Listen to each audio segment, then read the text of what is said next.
In this video, we are going to quick Coulomb's law problem, and this is a problem you often see teachers do in school or in a text where we have two charts, and we are going to figure out the force between these two charts.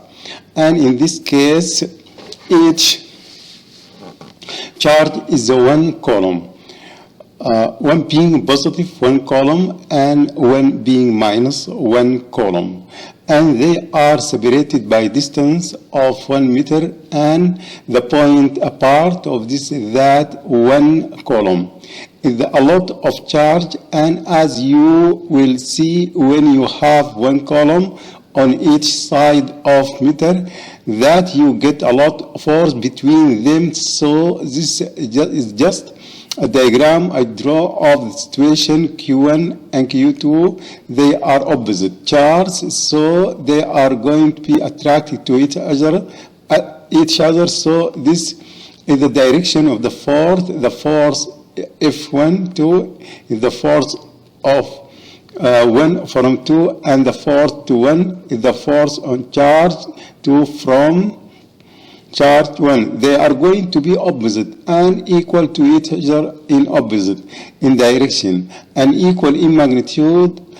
We are going to use, of course, Coulomb law, K1, K2 separated by divided by the square of the distance between the two charges, and of course we going to use Coulomb's constants, which is 9 times 10 to the 9th Newton meter square Coulomb square.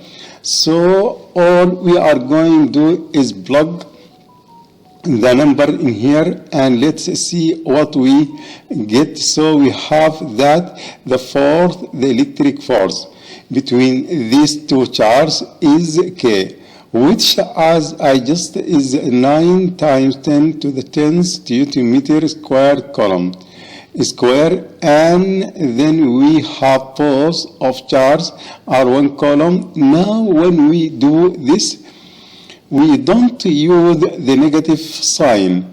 We are just putting 1 Coulomb. We just put in the magnitude of the charge, because Coulomb law is the law we use to determine the magnitude of the force.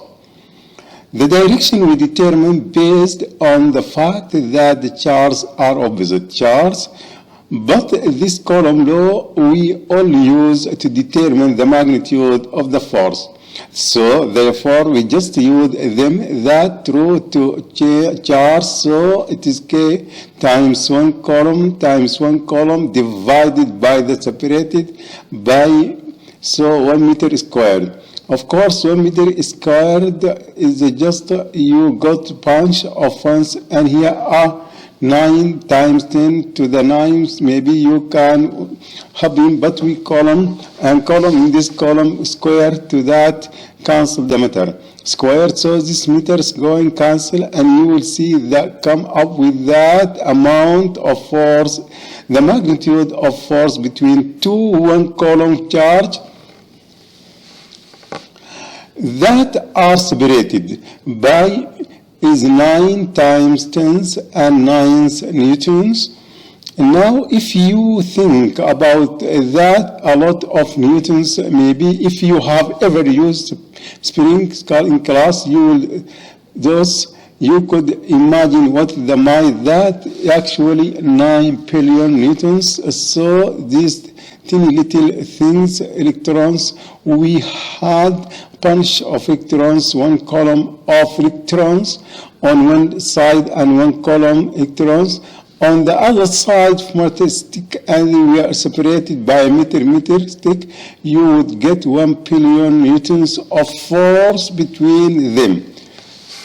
That is equivalent to 9.2 times 10 to the 10th kilogram on Earth, and that is equivalent to 2 billion pounds, about 2 billion pounds. So you can imagine how, if you like, on your chest, on your trying to hold that up, you have 1 Coulomb of charge on this ground, the other Coulombs of charging in your hand, and you turn hold those two away from, because they are attracted to each other, because they opposite charges, would be very hard to do, or maybe even impossible. So that just a quick Coulomb's law problems. In a little interesting thing about you know, people say column of charge with the one Coulomb charge is a lot of charge.